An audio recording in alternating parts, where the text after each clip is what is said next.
हरे कृष्णा। सभी भक्तों का स्वागत है आज की भक्ति शास्त्री कक्षा में। पिछले सत्र में हमने अध्याय 5 प्रारंभ किया था, भक्ति की शुद्धता, जिसमें कि इन 3 प्रमुख विषयों पर चर्चा है कि और इस विशेष रूप से कि इस अध्याय में ये बताया है कि भक्ति कैसे महान है। तो इसमें कैसे महान है कि ये सभी वर्णों के लिए भक्ति का अनुशीलन, सभी वर्णों के जीव जो है, लोग जो है, भक्ति का अनुशीलन कर सकते, भक्ति के नियमों का पालन कर सकते, या भक्ति जो पद्धति है उसको उसका अनुशीलन कर सकते हैं। जब कोई व्यक्ति भक्ति करता है तो उसे स्वधर्म पालन करने की भी आवश्यकता नहीं है। और तीसरा, अगर भक्ति करते समय कोई निषिद्ध आचरण भी हो जाए गलती से तो उसके लिए कोई प्रायश्चित की आवश्यकता नहीं है। तो यह भक्ति की शुद्धता है, भक्ति की ये महानता है। और इन तीनों विषयों को सिद्ध करने के लिए श्रील रूप गोस्वामी अनेक शास्त्रों से प्रमाण देते हैं, जिसमें कि हमने पहला जो विषय था कि यह सभी वर्ण के लोग भक्ति का अनुशीलन कर सकते हैं, तो इसमें हमने पद्म पुराण से देखा था, स्कंद पुराण से देखा था, हरि भक्ति विलास से देखा था। और फिर उसके पश्चात किस तरह से यदि कोई व्यक्ति भक्ति करता है तो उसे स्वधर्म पालन करने की भी आवश्यकता नहीं है, तो उसके प्रमाण के संदर्भ में हमें आज चर्चा करना है। कोई भक्त बता सकता है कि कहाँ पे हम लोग रुके थे पिछली बार, कहाँ से हमको पढ़ना है?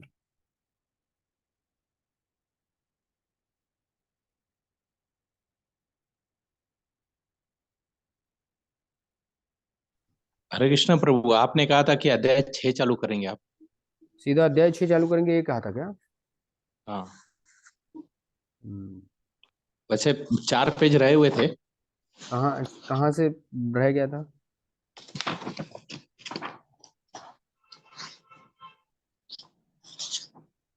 6 नहीं, आई थिंक 5 बोला था। और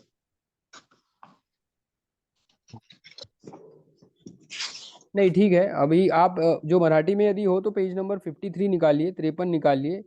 और जो 30, हाँ, दूसरा पैराग्राफ है जहाँ पे लिखा हुआ है व्यवहारिक व्यवहारिक दृष्टया सांगावयाचे तर, वो वाला पैराग्राफ से शुरू कीजिए,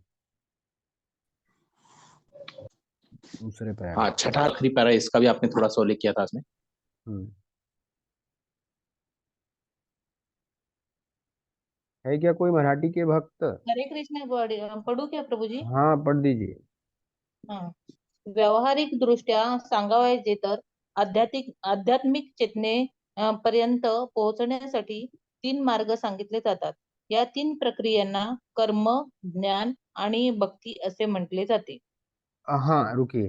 तो मतलब आध्यात्मिक चेतना विकसित करने के लिए या अध्यात्म का मार्ग पालन करने के लिए 3 मार्गों का वर्णन है। कर्म मार्ग है, ज्ञान मार्ग है, और भक्ति मार्ग है। तो कर्म मार्ग किन लोगों के लिए रहता है? सांसारिक. हाँ, जो बहुत आसक्त है इस भौतिक जगत से, भौतिक इंद्रिय तृप्ति के लिए, सामान्यतः वे लोग कर्म मार्ग का पालन करते हैं। ज्ञान मार्ग किनके लिए होता है? ज्ञान मार्ग का पालन पालन कौन करते हैं? जिज्ञासु. सन्यासी। जिज्ञासु. हाँ, जिज्ञासु तो करते हैं, जो ज्यादा विरक्ति का अनुशीलन करते हैं, जो सन्यासी। विरक्त विरक्त होते हैं, साधु बहुत किंवा अधिक सन्यासी। हाँ, तो जो विरक्त होते हैं वो ज्ञान मार्ग का पालन करते हैं। और भक्ति कौन कौन लोग पालन करते हैं भक्ति मार्ग का?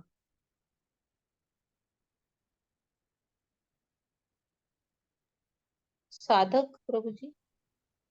हाँ, साधक तो है, लेकिन क्या किस प्रकार के लोग भक्ति मार्ग का पालन आसानी से कर सकते हैं? एक परिभाषा में भी हमने देखा था।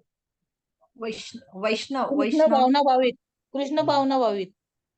नहीं नहीं, वो तो है ही, भक्ति जो पालन करते हैं वो कृष्ण भावना भावित होते हैं, लेकिन ऐसे लोगों के क्या गुण होते हैं जिसके कारण, मतलब जैसे हमने कहा कि कर्म अर्थ. मार्ग वाले जो है आसक्त रहते हैं, वो कर्म मार्ग का पालन करते हैं। जो कर्म अर्थ. आसक्त आसक्त का जो बिल्कुल विपरीत विरक्त रहते हैं वो सामान्यतः ज्ञान मार्ग का पालन करते हैं। और आर्त जिज्ञासु, और ये ऐसा है ना, तो आर्त वाले भक्ति मार्ग ऐसा लगता है हाँ, वो लोग भी कर आते हैं भक्ति मार्ग। तो सामान्यतः ये भक्ति मार्ग का पालन जो ना तो ज्यादा आसक्त रहते हैं और ना ज्यादा विरक्त रहते हैं, तो जो बीच में रहते हैं वो लोग सामान्यतः भक्ति। तो ये चर्चा आती है जब रूप गोस्वामी अधिकारों के संदर्भ में बात करते हैं कि कौन व्यक्ति जो है कर्म मार्ग का अधिकारी होता है, कौन व्यक्ति जो है ज्ञान मार्ग का अधिकारी होता है, कौन व्यक्ति भक्ति मार्ग है। तो कर्म मार्ग का सामान्यतः वे व्यक्ति पालन करते हैं जो बहुत ज्यादा आसक्त होते हैं, तो उनके लिए वेदों में दिया हुआ है कर्म मार्ग का। वैसे तो भक्ति हर कोई कर सकता है, लेकिन भक्ति करते समय जब वो बहुत आसक्त होता है तो वो सामान्यतः ठीक प्रकार से भक्ति नहीं कर पाएगा अपने लिए। उसी तरह जो बहुत ज्यादा विरक्त है वह भी जब भक्ति मार्ग में आता है एकदम से, तो वह भी ठीक प्रकार से भक्ति नहीं कर सकता। वो भक्ति मार्ग को हो सकता है कहेगा कि भक्ति मार्ग में तो इतना सेंस ग्रेटिफिकेशन है, इतना प्रसाद खा रहे भक्त, और ये डांस कर रहे हैं, नृत्य कर रहे हैं, गायन कर रहे हैं, तो ये उनको ये बात मतलब ये नहीं होगी, इसको वो स्वीकार नहीं कर पाएंगे जो बहुत विरक्ति मार्ग पर। तो सामान्य जो बहुत विरक्ति मार्ग है वो ज्ञान मार्ग का अनुशीलन करते हैं, और फिर जब ज्ञान मार्ग का धीरे धीरे अनुशीलन करते हैं और जब उसकी सिद्ध अवस्था पे पहुंचते तो समझते हैं कि भक्ति सर्वश्रेष्ठ, फिर भक्ति में आते। और भक्ति मार्ग का सही उस व्यक्ति का अधिकार या वो लोग अच्छे से पालन कर सकते हैं, न तो जो ज्यादा बहुत ज्यादा आसक्त है और न ज्यादा विरक्त है। तो इस तरह से एक उल्लेख आता है कि भक्ति मार्ग, ऐसे लोग भक्ति मार्ग के अधिकारी होते हैं। पढ़िए आगे। हरे कृष्णा। हाँ, तो कर्म इसमें एक मिनट, इसमें कोई प्रश्न कर सकता है तो क्या आ, हाँ जो नहीं, ठीक है, ये पढ़ लीजिए आगे का, फिर मैं करता हूँ, इसमें आएगा उस।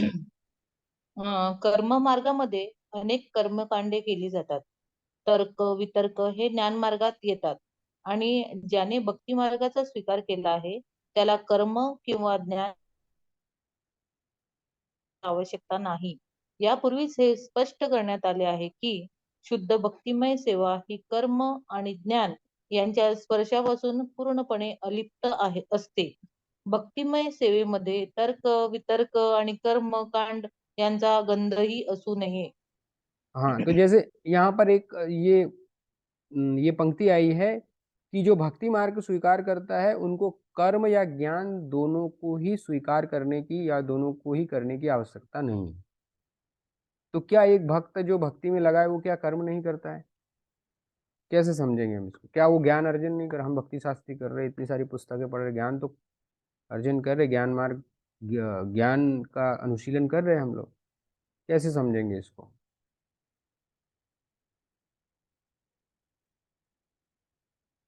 हरे कृष्णा प्रभु जी। हाँ, भक्तों ने निष्काम कर्म करना चाहिए। अच्छा, हाँ, कर्म मार्ग के लोग जो है सकाम कर्म करते हैं, सही बात है। भक्त जो है वो निष्काम करते हैं, बिना किसी कामनाओं के कर्म करते हैं, कर्म। ओके, हाँ, अच्छा है। और इसके अलावा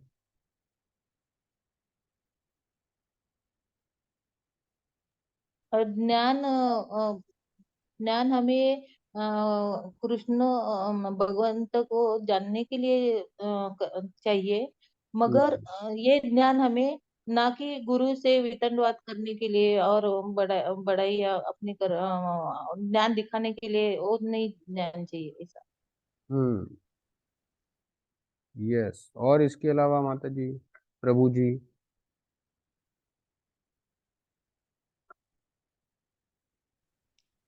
तो जैसे माता प्रभु जी जी ने वो बताया कि कर्म हाँ, हाँ, बोलिए। प्रभु जी वो कर्म और ज्ञान हम लोग कृष्ण को ही केंद्र में रख के करते हैं, तो इसलिए हाँ, वो भी भक्ति का ही।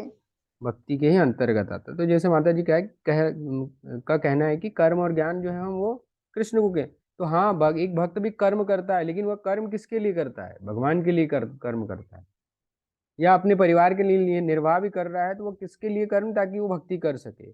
तो सभी चीजें जो है वह केंद्रित होती है भक्ति को केंद्र में रखकर होती है। तो इसीलिए बस जो कर्म योग में जो अनुयायी जो कर्म करता है वह उससे अंतर होता है। कर्म योग में व्यक्ति सकाम कर्म करता है कि मुझे इस प्रकार की अभिलाषा, ऐसी कामनाओं की इच्छाओं की पूर्ति करना है, उसके लिए वो कर्म करता है। वेदों में जो अनुष्ठान बताया उसके लिए वो कर्म करता है, और फिर उसके फल की इच्छा भी रखता है, और वो फल प्राप्ति के लिए करता है। तो इस तरह से डिफरेंस है। लेकिन यहाँ पर जब भक्त कोई कर्म करता है तो भगवान की सेवा से संबंधित कर्म करता है। और उसी तरह ज्ञान भी है कि ज्ञान का अनुशीलन जब भक्त का करता है या ज्ञान प्राप्त भक्ति करता है तो वह इसीलिए करता है कि उसकी भक्ति दृढ़ हो। भक्ति कैसे की जाए, जैसे हम अभी भक्ति रसामृत सिंधु पढ़ रहे थे, अभी भक्ति कैसे हम अच्छे से कर सके। अभी रूप गोस्वामी 64 अंगों का वर्णन करेंगे कि इस तरह से आप 64 अंगों की तरह का उपयोग करते हो भगवान की भक्ति कर सकते हैं। तो इसके लिए हम ये ज्ञान का अनुशीलन कर रहे हैं। माया से किस प्रकार से हम बचे, तो उस तरह से ज्ञान का, उसके लिए उसी लिए हम ज्ञान का अनुशीलन कर रहे हैं। परंतु जब ज्ञान मार्ग का कोई अनुशीलन करता है तो वो वहां पर वेदों का अध्ययन करता है, जिसमें विशेष रूप से उसका इंक्लिनेशन होता है कि किस तरह से भौतिक जगत, और फिर इसमें विशेष रूप से भगवान का जो निराकार रूप है उसका, और कई सारे चीजों का वो अध्ययन करता है। ब्रह्म सूत्र, वेदांत सूत्र, इन सब का अध्ययन करता है और इस तरह से वो जानने की कोशिश तो उसका उद्देश्य यह नहीं है कि कृष्ण को जानना, कृष्ण की सेवा कैसे करनी। तो इस तरह से जो ज्ञान मार्ग का अनुयायी है वह भी ज्ञान का अनुशीलन करता है, एक भक्ति मार्ग का अनुयायी वो भी ज्ञान का अनुशीलन करता है, परंतु इसमें अंतर है। इस तरह से पढ़िए आगे। या संबंधात प्रथम श्री रूप गोस्वामी श्रीमद भागवतातील 11.21.2 हा श्लोक प्रमाण म्हणून प्रस्तुत करतात। या श्लोकात भगवान श्रीकृष्ण उद्धवाला म्हणतात, योग्य आणि अयोग्य व्यक्ती यांच्यामधील अंतर अशा प्रकारे स्पष्ट करता येईल की ज्या व्यक्तींची भक्तिमय सेवा स्वीकारली आहे ते पुन्हा कर्मकांड व तर्क वितर्क करणे या मार्गाचा कधीही आश्रय घेणार नाहीत। जर एखाद्याने चिकाटीने भक्तिमय सेवेचे आचरण केले आणि अधिकारी व्यक्ती तथा आचार्य यांच्या मार्गदर्शनानुसार आपले जीवन व्यतीत केले तर तो सर्वोत्तम योग्यता होय तर ती सर्वोत्तम योग्यता होय। हाँ, तो यहाँ पर श्रील रूप गोस्वामी ये 11वें स्कंद से उद्धरण दे रहे, जहाँ पे भगवान श्री कृष्ण उद्धव को उपदेश सुनाते हैं, उससे संबंधित है ये। तो जब कोई व्यक्ति भगवान की भक्ति में लगता है तो फिर उसे यह आवश्यक नहीं कि उसने कर्म कांड के या कर्म योग में जो लगा व्यक्ति, जो कर्म है निहित कर्म, उनको करने की आवश्यकता। यदि वो भक्ति मार्ग में लगा है तो उसे कर्म योग के जो कर्म करने की आवश्यकता उसकी जरूरत नहीं है। या जो ज्ञान मार्ग का अनुयायी है, ज्ञान वो जिस प्रकार का ज्ञान अर्जन करता है तो वैसे ज्ञान अर्जन करने की भी आवश्यकता नहीं।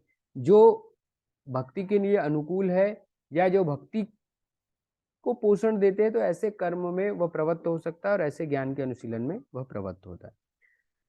तो कहने का तात्पर्य यह है कि यदि कोई भक्ति मार्ग में लगा है तो ऐसा भक्ति के प्रगति के लिए या भक्ति के पोषण के लिए, भक्ति में सिद्धि प्राप्ति के लिए आवश्यक नहीं कि कर्मयोग के भी सारे नियमों का उसे पालन करना ही पड़े, या ज्ञान योग का जो है उसके मार्गों का भी पालन करना पड़े। यदि भक्ति में वह लगा हुआ है तो इसका अर्थ है कि कर्मकांड, यहाँ तो शब्द आया है कर्मकांड, अर्थात जो हमारे वेदों में दिया हुआ है कि कई सारे, जो अभी आगे भी वर्णन आएगा कि कैसे यदि गृहस्थ कोई व्यक्ति है तो उसको कैसे 5 प्रकार के ऋण है, तो वो 5 प्रकार के ऋण जो है से उसे मुक्त करना चाहिए, और उन 5 प्रकार के ऋणों में फिर उसे जो यज्ञ है वो करना होता है, अति सेवा करना है, और बहुत सारे ऐसे नियम दिए हुए हैं। ऐसे बहुत ऐसे कई सारे कर्म जो है लोगों को करना होता है।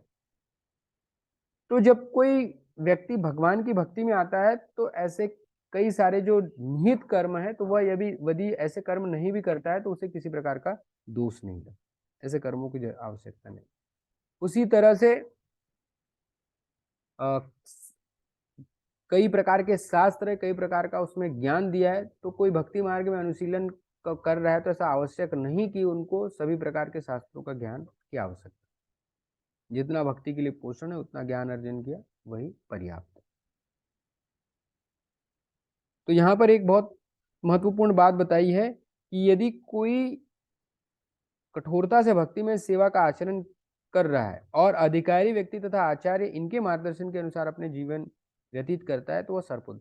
तो यहाँ पर महत्वपूर्ण है कि जब हम भक्ति में कार्य कर रहे हैं और हो सकता है कि हमारी कुछ निहित कर्म है जिसे हमें करना चाहिए,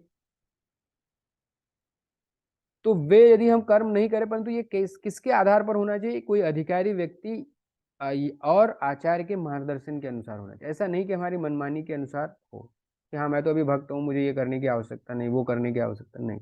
ये हमेशा एक अधिकारी व्यक्ति और एक आचार्य जो हमें मार्गदर्शन करे भक्ति मार्ग में, इनके आधार पर करना चाहिए। जब हम कर्मों का त्याग भी करते हैं तो ये इनके आधार पर होना चाहिए। नहीं तो कभी कभी जब हम युवा विद्यार्थियों को प्रचार करते हैं तो वो बहुत मतलब प्रारंभ में बहुत उत्साह दिखाते हैं, क्योंकि जब इंजीनियरिंग कॉलेज में पढ़ाई करते हैं तो बहुत कठिन सब्जेक्ट होते हैं, वहाँ पे पढ़ाई में मन नहीं लगता है। तो एक स्वाभाविक रूप से फिर उनको एक कारण मिल जाता है कि अरे ये क्या सब, ये तो भौतिक है और हमारा उच्च उद्देश्य तो भगवान की प्राप्ति है, ये सब मटेरियल है, हमें को पढ़ाई नहीं करना चाहिए। और फिर जब पे ज़्यादा ध्यान हो जाता है और पढ़ाई पे ज़्यादा ध्यान नहीं होता है, तो इस तरह का त्याग जो है, कर्मों का त्याग, वो ठीक नहीं, वह किसी के गाइडेंस के अंतर्गत होना चाहिए। कि अगर आप आप विद्यार्थी है तो आपको पहला कर्तव्य है कि अच्छे से पठन करें। तो ये एक उदाहरण के माध्यम से ऐसा हमारे हर किसी के व्यक्ति के जीवन में अलग अलग हो सकता है। हाँ, परंतु यदि कोई बहुत शुद्ध अवस्था को प्राप्त हो चुका है, भक्ति में उच्च अवस्था को, तो हाँ ठीक है, यदि वह पढ़ाई को भी त्याग देता, पर उतनी उतनी शुद्ध चेतना भी विकसित होनी चाहिए, उतना भगवान की भक्ति के प्रति आकर्षण भी होना चाहिए। कारण यह नहीं होना चाहिए कि पढ़ाई मतलब विद्यार्थी की दृष्टि से अगर हम बात करें कि विद्यार्थी को पढ़ाई कठिन लग रहा है और भगवान के प्रति तो कोई आकर्षण नहीं है, परंतु ये कठिन लग रहा है, इसके कारण इसका त्याग हो रहा है, तो ये फिर गलत है। पढ़िए आगे का पैराग्राफ।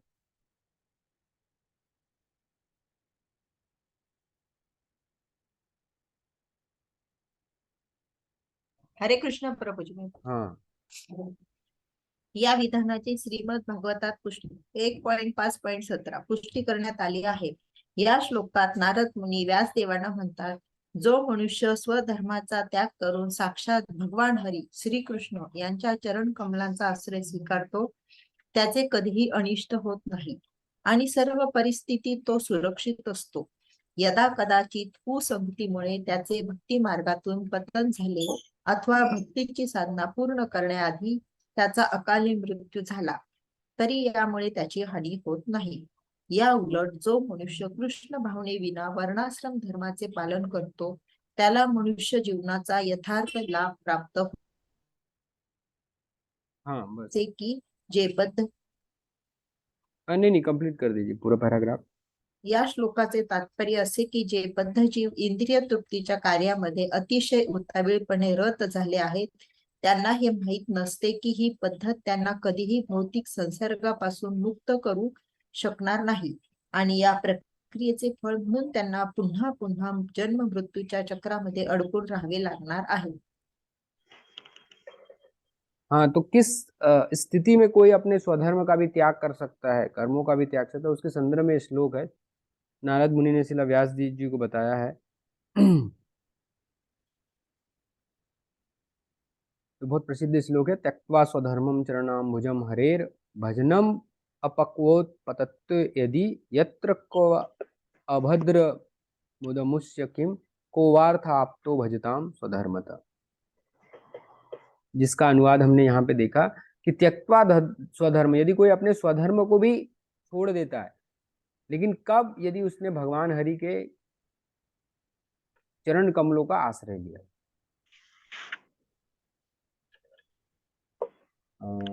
हाँ, तो ऐसे भक्त का कभी भी अनिष्ट नहीं होता है और वह सर्वोपस्थिति में सुरक्षित ही रहता है।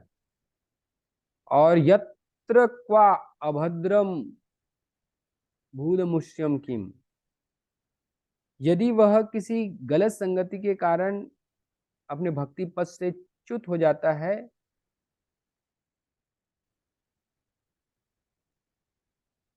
या फिर हो सकता है कि भक्ति पूर्ण करने से पहले ही वो अपने शरीर को त्याग कर देता है, तब भी उसे किसी प्रकार की हानि नहीं होती है। ये इस श्लोक में बताया हुआ। तो कहने का तात्पर्य यह है कि यदि वो भगवान के चरण कमलों का उसने आश्रय लिया है, तब वो अपने स्वधर्म को त्याग सकता है, और वह भी आचार्य के मार्गदर्शन के अंतर्गत। और ऐसे जब कोई भक्ति मार्ग में लगता है और फिर हो सकता है कि पदच्युत हो जाए, इसकी शायद हमने पिछले सत्र में चर्चा की थी।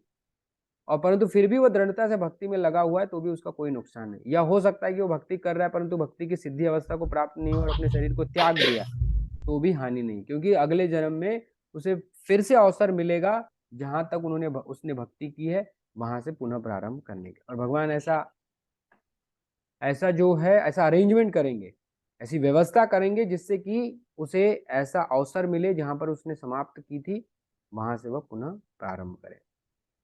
तो भगवान ये छठवें अध्याय में, भगवद गीता के 6वें अध्याय में बताते हैं कि यदि कोई पदभ्रष्ट योगी है तो वह कैसे 2 प्रकार से उसकी गति होती है। यदि उसने बहुत कम समय तक भक्ति मार्ग का अनुशीलन किया है या आध्यात्मिक मार्ग का अनुशीलन किया है तो स्वर्ग आदि को पहले वहां पर भोग को प्राप्त करता है, फिर उसको ऐसे सुचिनाम श्रीमताम गे ऐसे व्यक्तियों के घर पर जन्म मिलता है जहां पर कि वो आसानी से भक्ति का पालन कर सके। लेकिन यदि किसी व्यक्ति ने बहुत अधिक समय तक भक्ति मार्ग या आध्यात्मिक मार्ग का पालन किया है तो फिर उसे ऐसे तुरंत ही उसे फिर स्वर्ग वगैरह नहीं जाना पड़ता, तुरंत ही ऐसे परिवार में जन्म प्राप्त होता है जहाँ की वह फिर से पुनः जहाँ उसने छोड़ी थी वहां से भक्ति प्रारंभ करे। तो इस तरह जब कोई भगवान की भक्ति में लगा है तो दोनों प्रकार से उसकी दोनों प्रकार से हानि नहीं थी। एक तो यदि वो अपने स्वधर्म को त्याग कर मतलब स्वधर्म को पालन में भी उसकी कुछ गड़बड़ी हो गई, ठीक प्रकार से नहीं कर रहा है, पूर्ण रूप से छोड़ दिया तो भी उससे कोई हानि नहीं होगी। दूसरी, यदि वो अपने मार्ग से पदच्युत हो जाता है तो भी उसकी कोई हानि नहीं।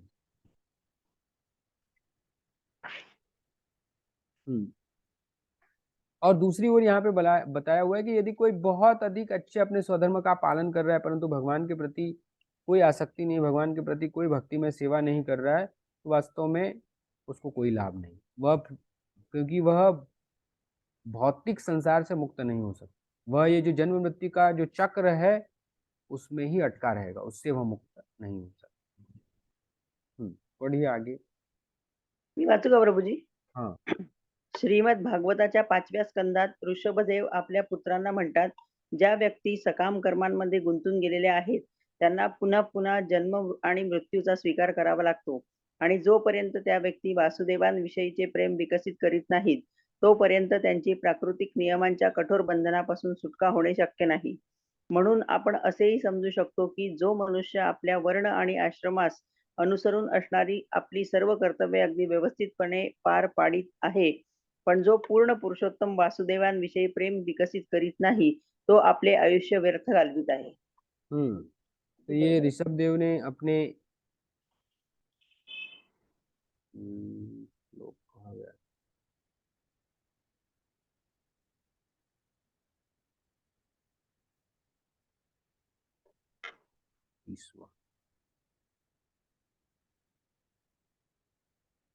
नहीं, ठीक है, ये 5वें स्कंद का पहले अध्याय का 17वां श्लोक है। यहाँ पर 5 स्कंद लिखा है। तो वहां पर जो ऋषभदेव अपने पुत्रों को जब उपदेश देते हैं तो वहां पर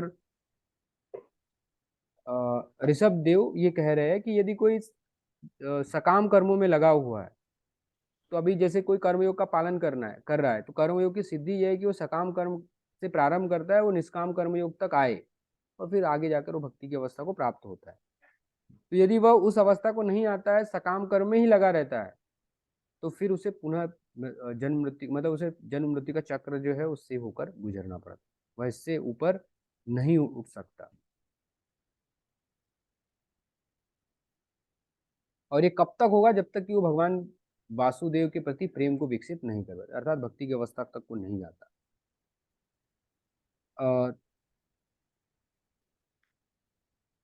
और दूसरी ओर यदि कोई आश्रम वर्णाश्रम के नियमों का भी ठीक प्रकार से पालन कर रहा है परंतु वह भगवान के प्रति कोई प्रेम विकसित नहीं कर पा रहा है तो वो भी श्रम भी केवलम है। भागवतम में श्लोक आता है कि आप वर्णाश्रम धर्म का पालन तो ठीक प्रकार से कर रहे हैं परंतु यदि भगवान के प्रति आपके कोई रति उत्पन्न नहीं, प्रेम उत्पन्न नहीं हो रहा है तो ये श्रम भी केवलम, वह जो हमारा कर्म है वह भी व्यर्थ है और जो भी हमारा जीवन है वह भी व्यर्थ है।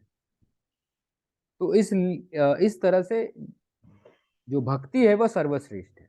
और जो भी कर्म कर रहे हैं, जिस भी विधा में हम लगे हुए तो उसका मुख्य उद्देश्य यही होना चाहिए कि भगवान के प्रति हमारी रति उत्पन्न हो, प्रेम उत्पन्न हो।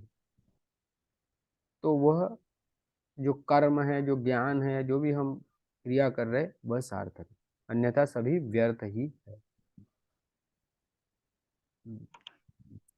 तो यह भी किससे संबंधित है? जो हमारे 3 विषय है इस अध्याय के, तो इसमें जो वर्णाश्रम धर्म वाला है उससे संबंधित है ये, कि अगर कोई भक्ति में लगा है तो उसे वर्णाश्रम धर्म के कर्मों से की आवश्यकता नहीं है, और यदि हम कोई वर्णाश्रम धर्म में लगा भी है तो उसका उद्देश्य होना चाहिए भक्ति प्राप्त करना। यह पढ़िए आगे। श्रीमद भागवतात सुद्धा 11.11.32 या तथ्याची पुष्टी करण्यात आली आहे। या प्रसंगी भगवान श्रीकृष्ण उद्धवाला म्हणतात, प्रिय उद्धव, जो मनुष्य पूर्णपणे शरणागत होऊन केवळ माझा आश्रय घेतो, माझ्या उपदेशाप्रमाणे वागतो आणि सर्व विहित कर्तव्यांचा त्याग करतो, तो प्रथम श्रेणीचा मनुष्य होय। पूर्ण पुरुषोत्तम श्री भगवान यांच्या या वक्तव्यानुसार आपण असे समजले पाहिजे की साधारणपणे ज्या लोकांना मानव सेवा, नीतिमूल्ये, परोपकार आकर्षण असते, त्यांना केवळ या भौतिक जगाच्या गणनेनुसार चांगले लोक समजता येते। तथापि श्रीमद भागवत आणि इतर प्रामाणिक वैदिक ग्रंथांद्वारे आपण हे समजू शकतो की जो मनुष्य केवळ कृष्ण भावना भावित होऊन भक्तिमय सेवा करतो, तो समाजकारण, राजकारण, मानव सेवा इत्यादी करणाऱ्या व्यक्तींपेक्षाही अतिशय श्रेष्ठ दर्जाच्या पदावर स्थित असतो।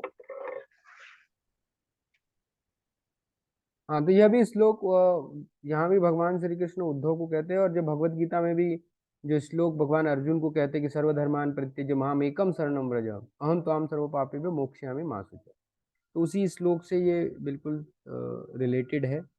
यहाँ भी वही बात कही है, भगवान यही कह रहे हैं कि मेरा आश्रय लीजिए, और जो भी और जो भगवान ने इंस्ट्रक्शन दिए उन इंस्ट्रक्शनों को पालन करता है, तो और यदि वह अपने कर्तव्य कर्म को नहीं भी करता है, तो भी वह प्रथम दर्जे का प्रथम श्रेणी का ही भक्त कहलाता है।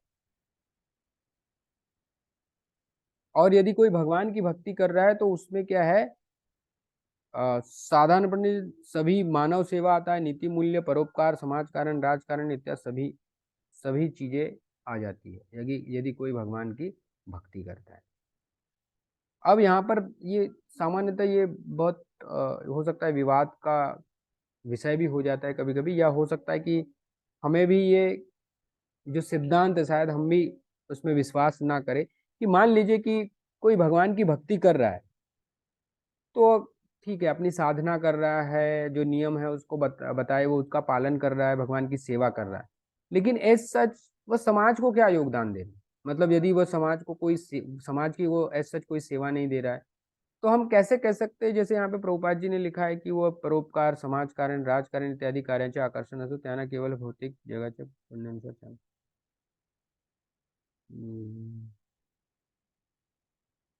हाँ, तो अतिशय श्रेष्ठ मतलब इन सबके से श्रेष्ठ दर्जे पर स्थित है। यहाँ पर यह बताया हुआ है कि यदि कोई मनुष्य केवल कृष्ण भावनावित होकर भक्ति में सेवा करता है, तो वह श्रेष्ठ दर्जे पर है। मतलब जो समाज कारण, राजकारण, मानसिक अध्यात्म करने ऐसी जो व्यक्ति कर रहा है उससे श्रेष्ठ दर्जे। तो हम ये कैसे समझेंगे, कैसे कहेंगे? कोई व्यक्ति कहेगा कि अरे आप अपनी भक्ति कर रहे हो, अपना जप कर रहे हो, समाज के लिए क्या कर रहे हो? हरे कृष्णा प्रभु जी। हाँ, प्रभु जी वो भगवत भक्ति का प्रचार कर रहा है और लोगों को भक्ति मार्ग में मान लीजिए कि भगवत भक्ति का भी प्रचार नहीं कर रहा है, वो केवल अपनी भक्ति कर रहा है, बस बड़े मुश्किल से इस कलयुग में भक्ति कर पा रहा है। यहाँ पे ऐसा बताया नहीं कि वो केवल भक्ति में सेवा करता है, ऐसा मतलब कहने का तात्पर्य अपनी भक्ति कर रहा है ठीक प्रकार, तब भी वो कैसे श्रेष्ठ होगा? तब भी श्रेष्ठ होगा भक्त, पर कैसे होगा? क्योंकि वो अपने सभी कर्मों में और सभी बातों में कृष्ण को केंद्र में रखते हैं, इसीलिए।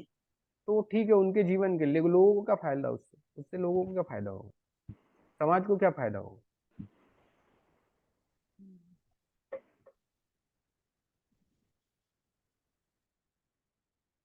प्रभु जी वो मतलब एक भक्त जब भक्ति करता है तो उसमें इतनी पोटेंसी होती है कि वो मतलब वो पूरे प्लानेट को भी प्यूरिफाई कर सकता है, ऐसे श्रीला प्रभुपाद कहते थे। जैसे मतलब राक्षस कुल में एक ही भक्त प्रहलाद हुए थे, लेकिन उनकी इतनी शक्ति थी कि उनसे उनका पूरा कुल पहले का भी उद्धार हो गया, उसके आने वाले जो भी वंशज थे उनका भी उद्धार हो गया मतलब।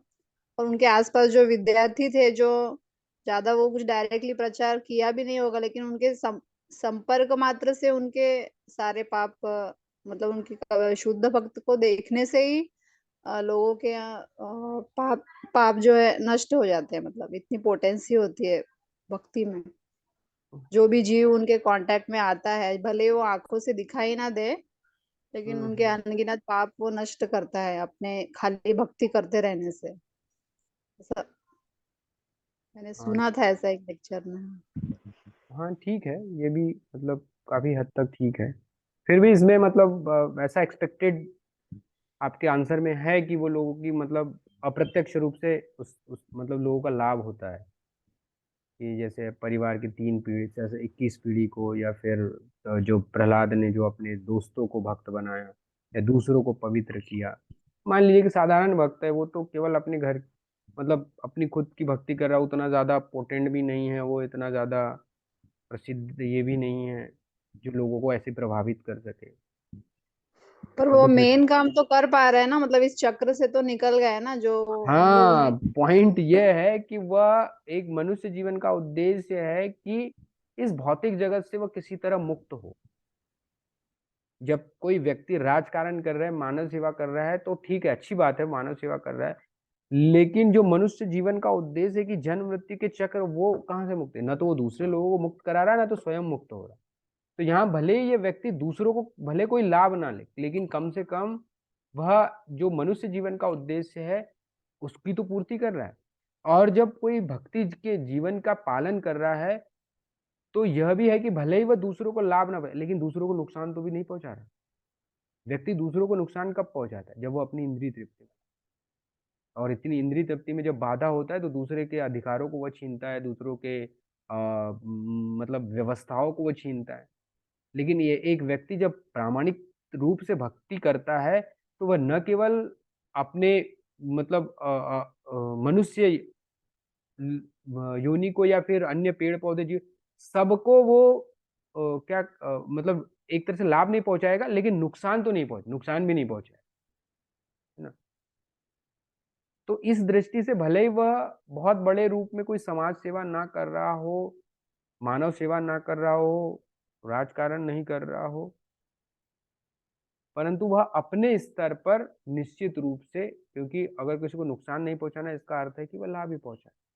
तो अगर मान लीजिए कि अगर हम ये तुलना कर लेते हैं कि सब लोग अपने इंडिविजुअल स्तर पर भक्त बनने का प्रयास करें, तो समाज कितना अच्छा हो जाए। कोई किसी से द्वेष नहीं करेगा, कोई दूसरे का अधिकारों को नहीं छीनेगा, सब भगवान की भक्ति करे, तो यही वैकुंठ बन जाएगा।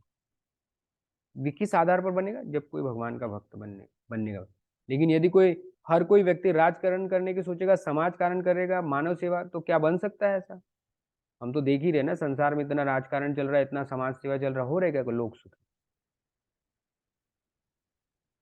इतनी बड़ी पूरे विश्व ने मिलकर संयुक्त राष्ट्र संघ, यूनाइटेड नेशंस की स्थापना की, किस लिए की? कि समाज में शांति पहुंचे, सब लोग सुखी हो रहे सुखी? नहीं हो रहे। लेकिन भक्त बन के ये किया जा सकता।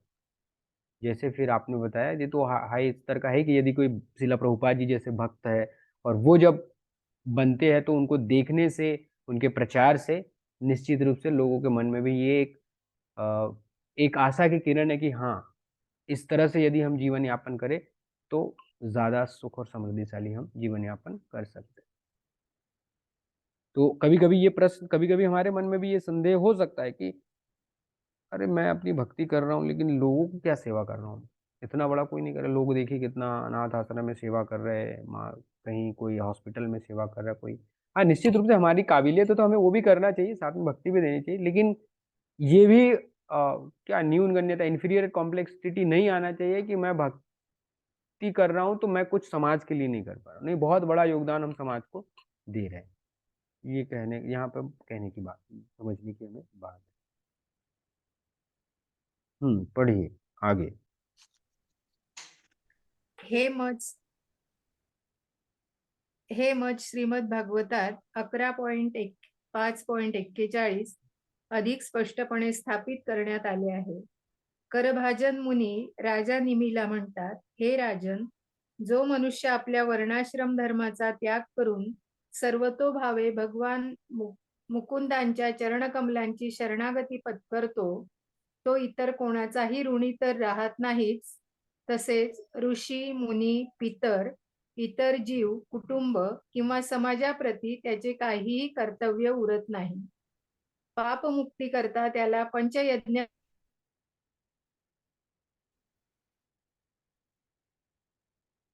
पासून मुक्त होतो. याचा मतितार्थ असा की एखाद्याचा जन्म झाल्याबरोबरच तो अनेकांचा ऋणी होतो.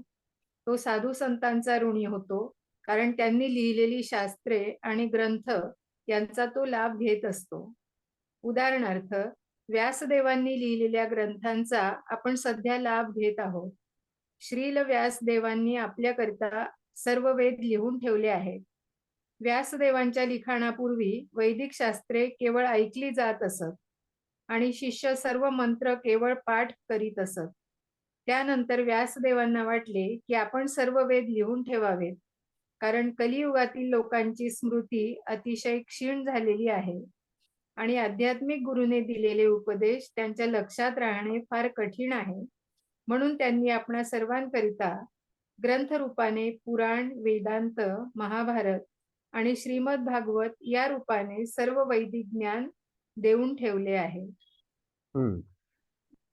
तो इस श्लोक में पुनः यही बात बताइए कि यदि कोई वर्णाश्रम धर्म का ठीक प्रकार से पालन नहीं कर पाता है तो भी उसमें कोई हानि नहीं है, परंतु यदि वो भगवान की भक्ति करता है तो सामान्यतः यदि कोई भगवान की भक्ति नहीं कर रहा है, सकाम कर्मों में लगा हुआ है, तो या भक्ति के अलावा कोई भी वह कर्म कर रहा है, तो ये जो 5 प्रकार के ऋण ये श्लोक में बताए, ये देवर्षि भूताप्त नृणाम पितॄणाम न किंकरो नायम ऋणिम च राजन सार्वात्मना यह शरणम शरण्यम गतो मुकुंदम परिहृत्य करतम।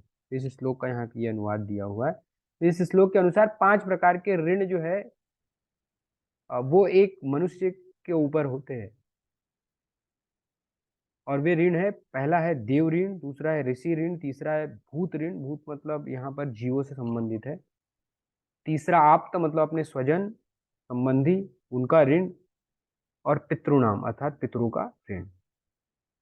तो ये किसी मनुष्य को 5 ऋण से मुक्त होना होता है। यदि वह मुक्त नहीं होता है इन ऋणों से तो उसके ऊपर कठोर प्रकृति का दंड होता है, मतलब भगवान के नियमों के अनुसार उसे दंड मिलता है।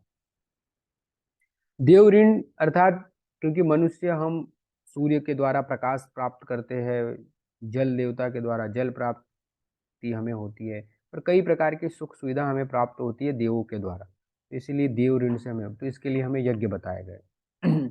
ऋषि ऋण क्योंकि ऋषियों ने, साधुओं ने शास्त्र दिए हुए, जब कोई सकाम कर्म में लगता है तो वह इन ऋषियों ने जो लिखे हुए वेद उनका पालन करता है, उनके अनुसार वो ज्ञान अर्जन करता है और फिर कर्मों में लगता है, तो इस प्रकार से ऋषियों का ऋण होता है। भूत तो अर्थात अन्य जीव, तो हम केवल अकेले अपने जीवन यापन नहीं करते हैं, बल्कि हमें परिवार मदद करता है, समाज मदद करता है, देश मदद, तो कई लोग कई लोगों की मदद से जो है हमारा जीवन यापन होता है, तो इसके कारण ये भूत ऋण भी होता है। भूत अर्थात अन्य जीव, सॉरी, भूत मतलब अन्य जीव में ये होता है कि जो जैसे कोई पशु योनि में वृक्ष है, ये सब, तो ये भूत कहलाते हैं, मतलब ये अन्य जीव। मान लीजिए कि पहले जो किसान कार्य करता है तो उनको बैलों की आवश्यकता होती थी, हमें गायों की आवश्यकता होती है, दूध तो हर कोई पीता है, तो इस तरह से अन्य जीवों पे हम निर्भर रहते हैं, तो ये भूत के अंदर। आप तो मतलब होते हैं संबंधी और रिलेटिव, तो इसके अंतर्गत हमारे परिवार के, समाज के, देश के लोग आते हैं। और फिर पितृनाम मतलब हमारे पितरों का हम पर ऋण होता है, क्योंकि हम जो संपत्ति का भी उपयोग कर रहे हैं तो उसमें कुछ संपत्ति हो सकता है, कई सारी संपत्ति तो हमने अर्जित की, लेकिन फिर भी कुछ संपत्ति हमारे पूर्वज छोड़कर गए, तो उस संपत्ति का हम उपयोग करते हैं, तो इसीलिए उन पितरों के ऋण से भी हमें मुक्त होना होता है। इसीलिए श्राद्ध की जो सेरेमनी है या पितृपक्ष में जो रिचुअल्स है, तो वो ये पितरों के ऋण के लिए। तो इस तरह से ये 5 प्रकार के ऋण से हमें मुक्त, और इसके लिए अलग अलग प्रकार के यज्ञ बताए हुए। तो इन यज्ञों को जब एक मनुष्य करता है तब ये 5 ऋणों से वह मुक्त, और यदि वह नहीं करता है तो ये ऋण उस पर लगता है। लेकिन परंतु यदि कोई भगवान की भक्ति में लगा हुआ है, प्रामाणिक रूप से भगवान की भक्ति में लगा हुआ है, एक प्रामाणिक गुरु के मार्गदर्शन के अंतर्गत, तो यदि फिर ये 5 प्रकार के यज्ञ भी नहीं करता, जो कि 5 प्रकार के ऋणों से मुक्त होने के लिए, तो भी कोई हानि नहीं, या उसको कोई प्रकार किसी प्रकार का पाप नहीं लगता। ये यहाँ पर बताने का तात्पर्य।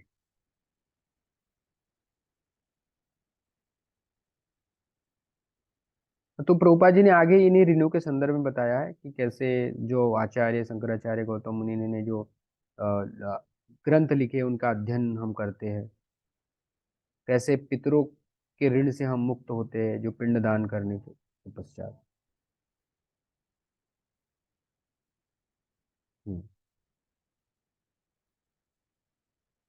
हाँ, तो अभी आगे का पैराग्राफ पढ़ दीजिए जो कि इसी से संबंधित है, भगवत गीता के श्लोक से कोट है ये।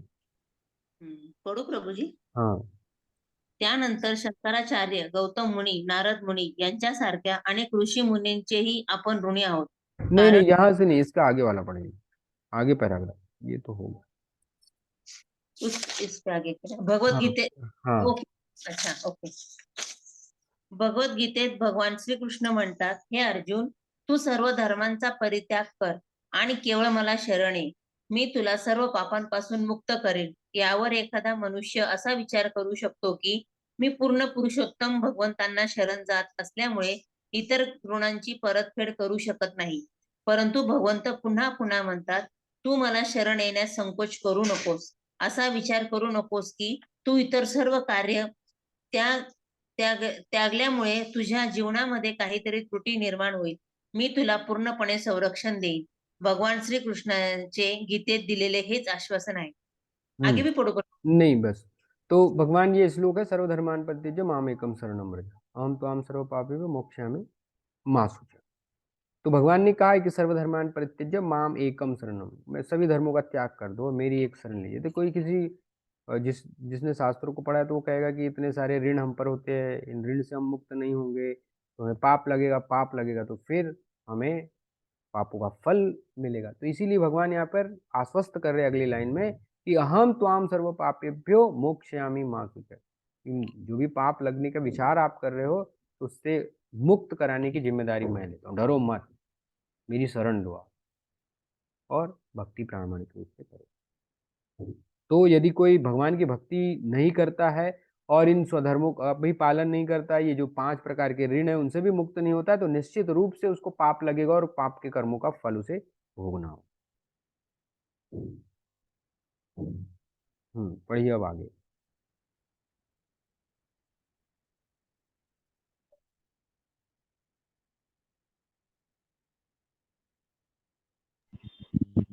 अगस्त्य संहितेमध्ये या संबंधी आणखी एक प्रमाण आढळते। त्यात असे म्हटले आहे की ज्या प्रकारे मुक्त पुरुषांना वैदिक शास्त्रात दिलेले कर्मकांड करण्याची आवश्यकता नसते, त्याचप्रमाणे प्रभू रामचंद्रांच्या सेवेत रत असलेल्या व्यक्तीला पुराणे इत्यादी वैदिक शास्त्रात दिलेली कर्मकांडे करण्याची आवश्यकता नसते। दुसऱ्या शब्दात सांगायचे तर प्रभू रामचंद्र किंवा भगवान श्रीकृष्ण यांचे भक्त अगोदरच मुक्त पुरुष असतात आणि त्यांना वैदिक शास्त्रातील वा पुराणांमधील कर्मकांडे करण्याची किंचितही आवश्यकता नसते। तो यहाँ पर जिस प्रकार मुक्त पुरुष को वैदिक शास्त्रों में दिले कर्मकांड की आवश्यकता नहीं। मुक्त पुरुष अर्थात जो कि सन्यासी, सामान्यतः सन्यासी से ये समझा जाता है, जो कि एक प्रॉपर संप्रदाय में, प्रामाणिक संप्रदाय में जो सन्यासी बन गया है, तो उसको फिर कर्मकांड करने की जरूरत नहीं, अर्थात उसको पिता के श्राद्ध करने की जरूरत नहीं, और ये सब बहुत सारे ऐसे जो नियम है जो कि मनुष्य को करना होता है, तो ऐसे वैदिक शास्त्रों के नियमों का पालन करने की उसे आवश्यकता नहीं होती। तो उसी तरह से जब कोई भगवान की भक्ति में भी लगता है, चाहे भगवान रामचंद्र की भक्ति में लगे, भगवान श्री कृष्ण की भक्ति में लगे, तो उसे भी जो वैदिक शास्त्रों में अनेक कर्मकांड बताए हैं, तो ऐसे कर्मकांड करने की आवश्यकता नहीं होती। क्यों? क्योंकि वह एक भगवान का भक्त जो है वो मुक्त पुरुष के स्तर पर ही होता है। पर यह हमें समझना होगा कि ये जो भी की आवाज पता नहीं क्यों ऐसी आ रही है, कोई अनम्यूट ऐसा कुछ।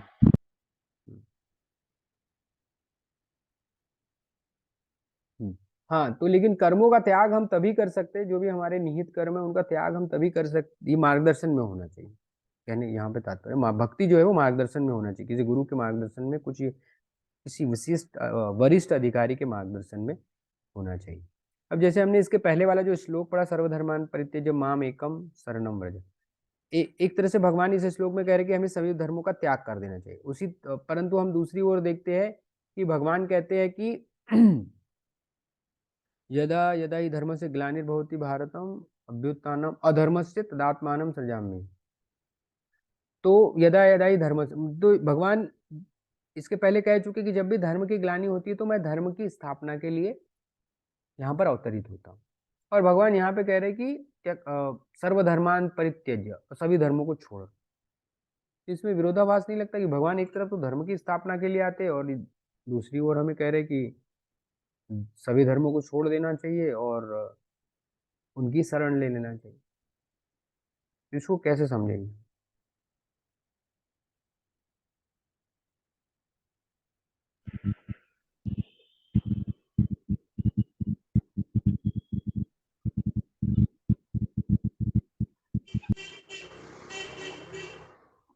जब भगवान 18वें अध्याय में कह रहे कि सर्व धर्मों का त्याग कर दो और मेरी शरण लो, और उसके पहले कहे कि मैं धर्म की स्थापना के लिए आता हूँ, धर्म का पालन हरे करना। कृष्णा प्रभु जी।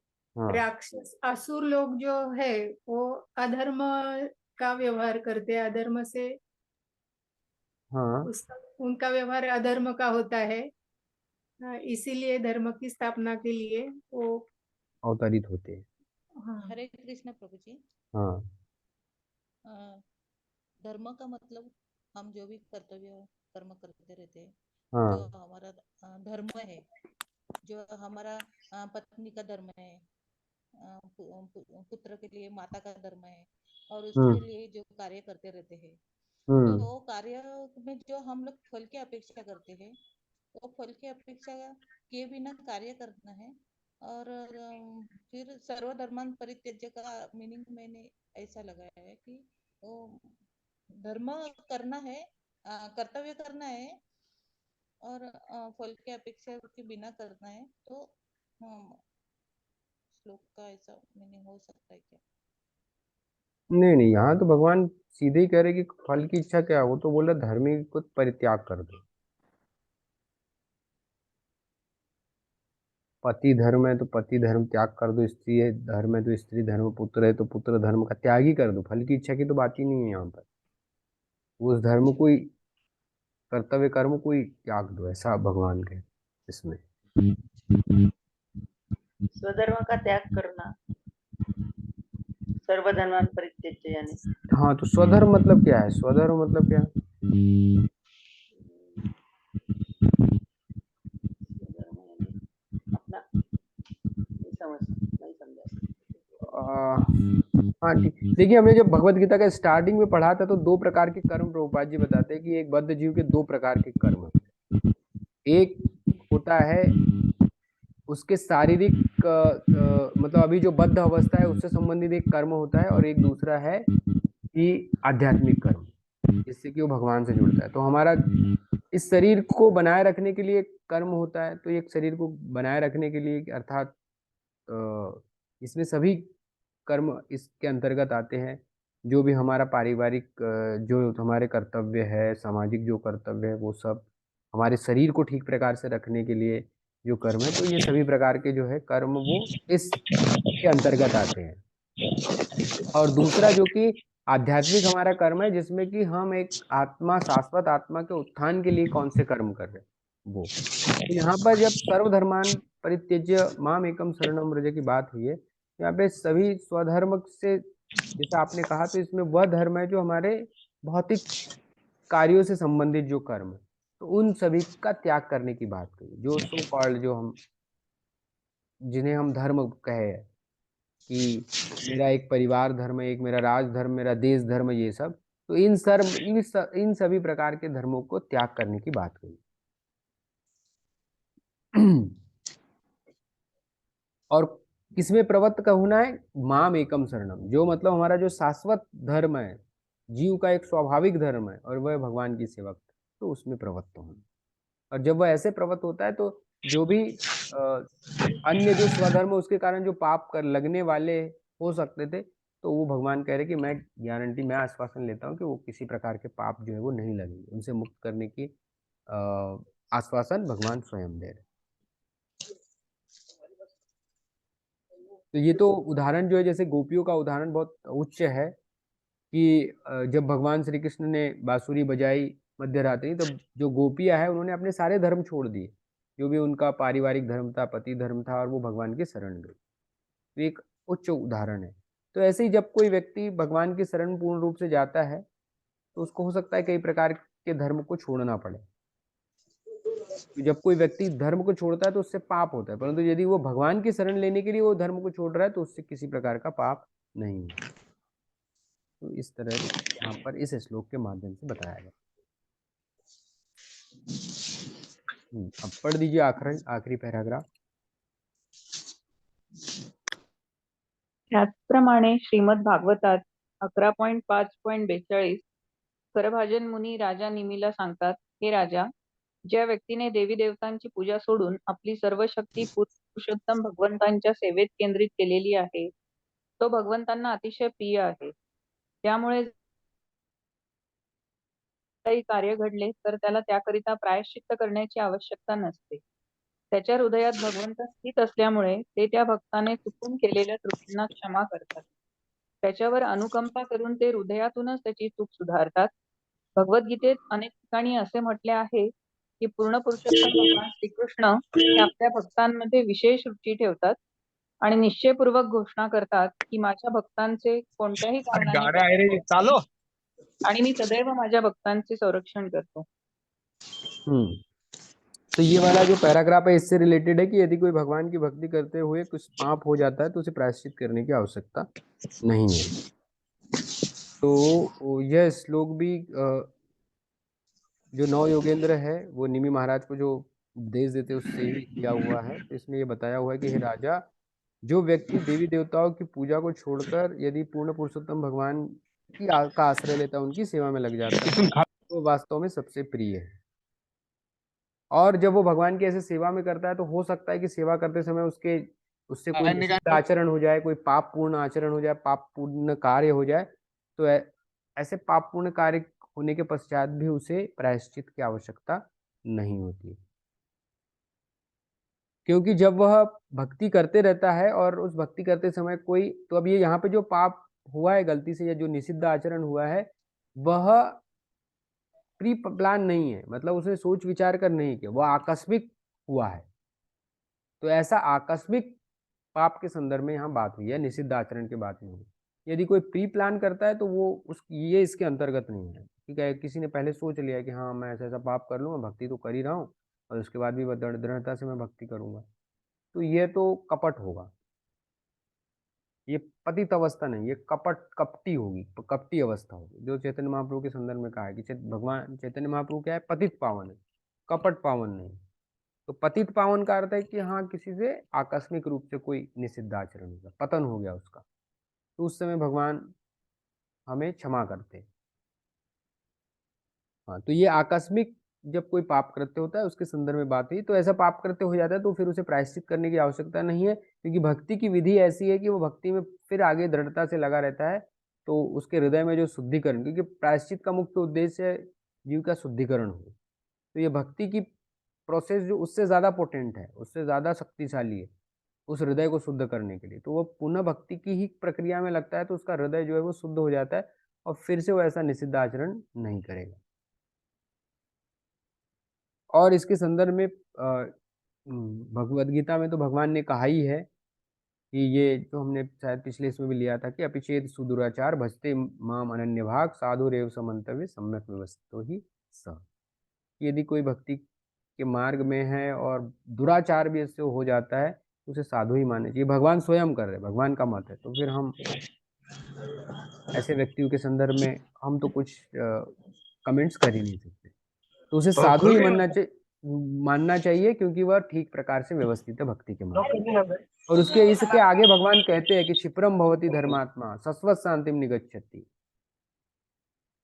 भगवान कहते हैं कि वह जल्दी ही महात्मा बन जाएगा। मतलब वह जो उसने निषिद्ध आचरण किया है उसके हृदय में जो कलमश वह बहुत ही जल्द दूर हो जाएगा। और शाश्वत शांति निगच्छति, और उसे शाश्वत शांति की प्राप्ति। कौन्तेय प्रतिजाने में न मे भक्ता प्रणश्यति। हे कुंती पुत्र, ये जान लो कि मेरा भक्त कभी भी, उसका कभी भी पतन नहीं होगा। हाँ, तो वही अंतिम लाइन में भी बताया हुआ है कि हाँ, भगवत गीता, तो ये वही वाला श्लोक है, क्षिप्रम भवति धर्मात्मा, कि सदैव माझ्या भक्ताचे रक्षण संरक्षण करतो।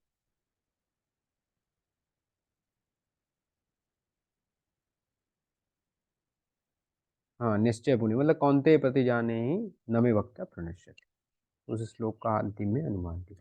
तो इस तरह से यहाँ पर अध्याय 5 की समाप्ति होती है, जिसमें इन 3 प्रमुख विषयों का वर्णन हुआ, कि जो कोई भक्ति मार्ग में का अनुशीलन कर रहा है तो वह सभी वर्णों के लोग जो भक्ति का अनुशीलन कर सकते हैं। स्वधर्म पालन करने की भी आवश्यकता नहीं है उसे, और निषिद्ध आचरण हो जाए तो उसे प्रायश्चित की आवश्यकता नहीं है, यदि वह दृढ़ता पूर्वक भक्ति में लगा हुआ है। और बच्चों के तो एक अध्याय 6 के बारे में संक्षिप्त में जानकारी, कि अब अध्याय 6 से यह प्रारंभ होगा कि श्रील रूप गोस्वामी बताएंगे कि हम जो वैदिक साधन भक्ति के संदर्भ में हमने पढ़ा, तो ये वैदिक साधन भक्ति को किस तरह से एक जीव कर सकता है। तो ये वैदिक साधन भक्ति में श्रील रूप गोस्वामी 64 अंगों का वर्णन करते हैं, और इन 64 अंगों को 3 विभागों में विभाजित किया हुआ है, कि इन 64 अंगों में 10 जो है वो प्रमुख अंग है, फिर अन्य 10 जो है वह गौण अंग है, मतलब सेकेंडरी, जैसे फर्स्ट मतलब प्राइमरी और दूसरा है सेकेंडरी, और जो अन्य 44 अंग है उन्हें सहायक अंगों के अंतर्गत मतलब इसके अंतर्गत आते हैं, मतलब additional limbs of devotional service. तो जब हम कहते हैं कि प्रमुख अंग, मतलब ये 10 अंग का होना आवश्यक है, तभी वो भक्ति कही जाएगी। मतलब ये भक्ति में ये 10 जो है वो प्रमुख अंग। फिर यदि आप ये अन्य 10 अंग ना करें, 44 अंग नहीं करेगा तो करेंगे तो भी चल सकता है, करे तो अच्छा है, नहीं करे तो भी चल सकता है। परंतु यदि कोई कहे कि 10 ये जो प्रमुख अंग है वो नहीं कर रहा है, अन्य 10 कर रहा है, 44 कर रहा है, 54 कर रहा है, तो फिर वो भक्ति नहीं कही जाएगी, वो भक्ति की सार्थकता नहीं होगी। तो ये 10 प्रमुख का जो 10 प्रमुख अंग है उनका भक्ति में होना अनिवार्य है। तो वैदिक साधन भक्ति का जो अनुशीलन करते हैं, तो जो साधक अनुशीलन करते हैं, तो वो साधक को ध्यान देना चाहिए कि ये जो भक्ति के 10 प्रमुख अंग है वह उनके जीवन में पालन कर रहा है या नहीं, या उनका पालन, इन 10 अंगों का पालन हो रहा है या नहीं। और फिर उसके आगे 10 अंगों के आगे वो जितना ज्यादा अधिक अंगों का पालन करेगा उतना अधिक तीव्र वह शुद्ध होगा और भगवान की कृपा प्राप्त करेगा। तो इस तरह से इस अध्याय की हम शुरुआत कल करेंगे। इसमें पूरी लिस्ट दी हुई है 64 अंगों की, तो आप पढ़ लेंगे तो हमारा समय बच जाएगा, नहीं तो हम लेंगे कल कक्षा में। और फिर श्रील रूप गोस्वामी जो है अध्याय 7 से ये जो 64 अंग दिए है, तो उनका फिर हर एक अंग का एक विस्तृत वर्णन करते हैं, कि ये जो अंग है भक्ति का, ये अंग की पुष्टि कहाँ से होती है, शास्त्रों में कहाँ दिया है, मैं अपने मन से नहीं बता रहा हूँ, ये अंग ये शास्त्रों में दिया हुआ है। और फिर उस ये अंग का किस तरह से पालन करते हैं, या कोई यदि किसी ने पालन किया तो उसे कैसे भगवान की भक्ति प्राप्त हुई है। तो इस तरह से हर साक्ष्य देते हुए हर एक अंग का वो विस्तृत वर्णन करेंगे। और उसके आगे फिर कुछ ये 64 अंगों में जो बहुत सबसे महत्वपूर्ण 5 अंग है उसकी भी वो सूची देंगे, कि भाई ये कोई कहेगा कि नहीं इतने 64 अंगों का तो पालन हम नहीं कर सकते, तो मैं कम से कम कितने अंगों का पालन करूं जिससे कि भगवान की कृपा प्राप्त हो। तो फिर अंत में 5 जो प्रमुख अंग है जिनका पालन से भगवान की वो कृपा प्राप्त कर सकता है, तो उन अंगों का भी वो वर्णन करें। हरे कृष्णा। तो आज की कक्षा को हम यही विराम देंगे। यदि किसी भक्त का कोई प्रश्न है तो पूछ सकता है।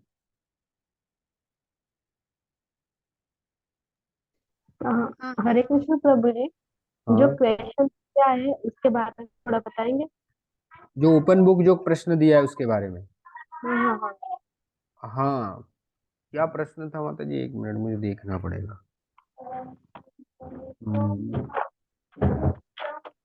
प्रभुपादांच्या टीपा व योग्य उपमा व अन्य संबंधित शास्त्रीय प्रमाण यांचा संदर्भ घेत आपल्या शब्दात व्याख्या तयार करा की कशा प्रकारे शुद्ध भक्तिमय सेवेमध्ये चारही प्रकार अंतर्भूत आहे.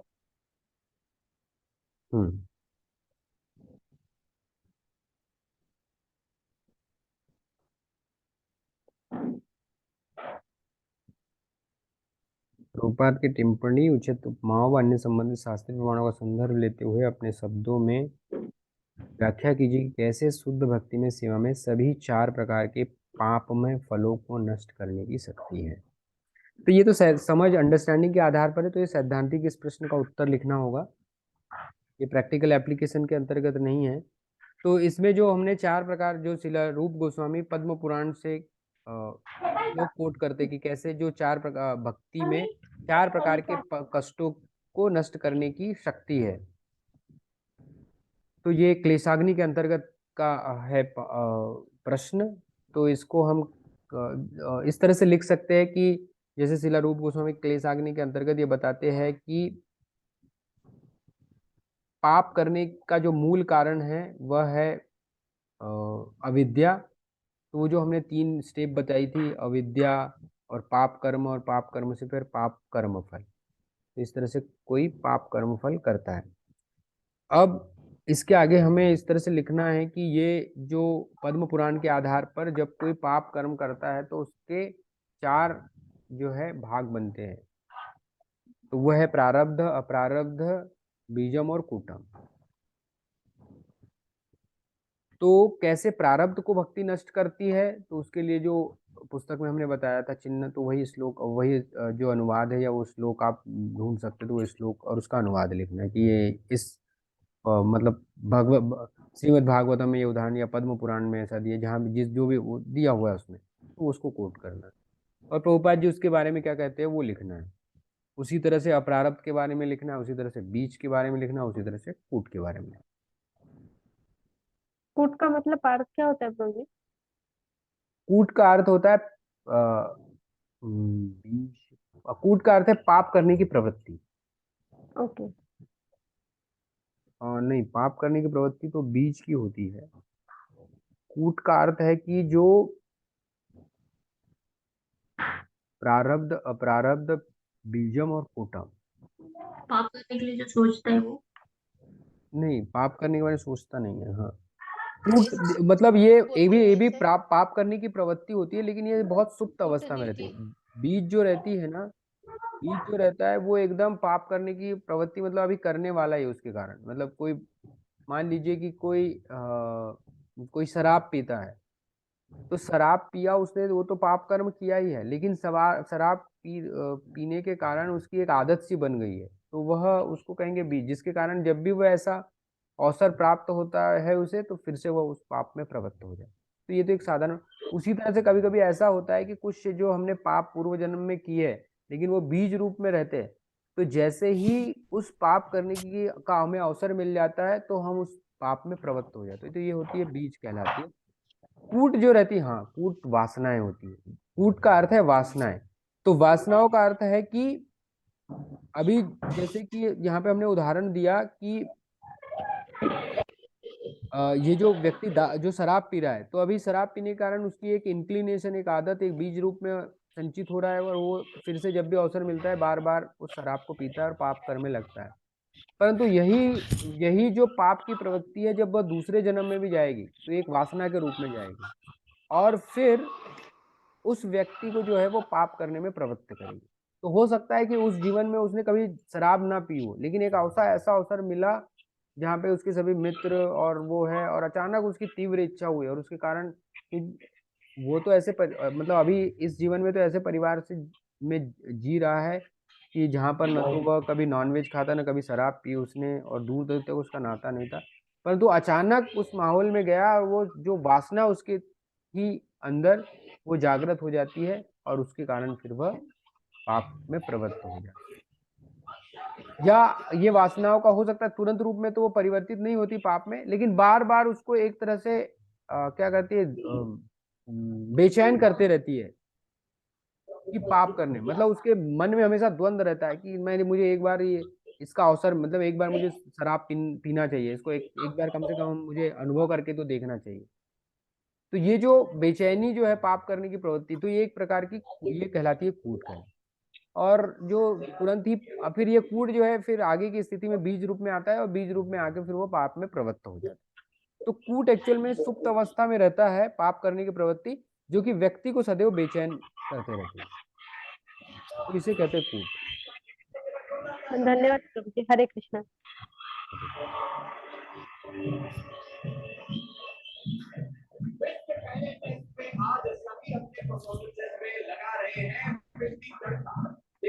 हरे Krishna. Would like to leave now. हरे कृष्ण।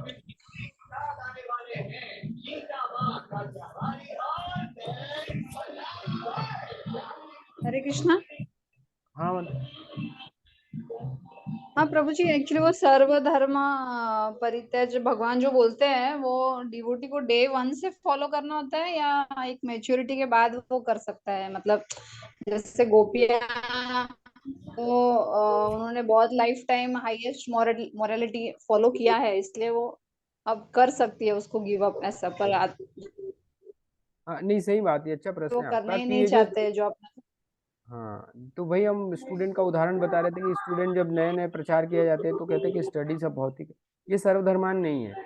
तो सर्वधर्मान जो हमें करना है वो मार्गदर्शन में करना है,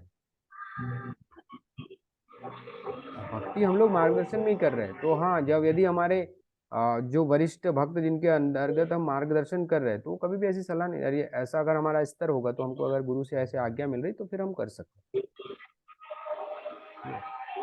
तो आपका जो प्रश्न है वो निश्चित रूप से मैच्योरिटी की अवस्था में ही सर्वधर्मान करना है, और वह भी मैच्योरिटी की अवस्था में भी किसी वरिष्ठ भक्त के अधीन ही हमें करना है, मतलब उनके मार्गदर्शन में ही करना है। ठीक है माधव।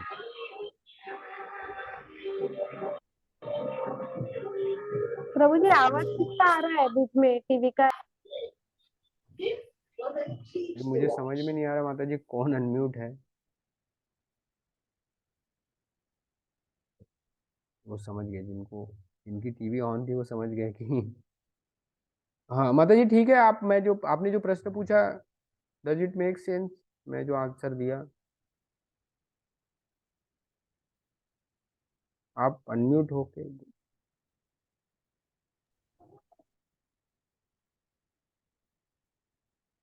पता नहीं माता जी व्यू